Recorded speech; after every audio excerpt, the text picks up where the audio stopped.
all know football has mostly been seen as a man's game.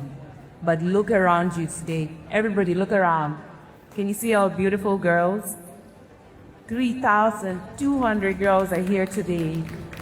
Walio tayari kushindana na kushinda.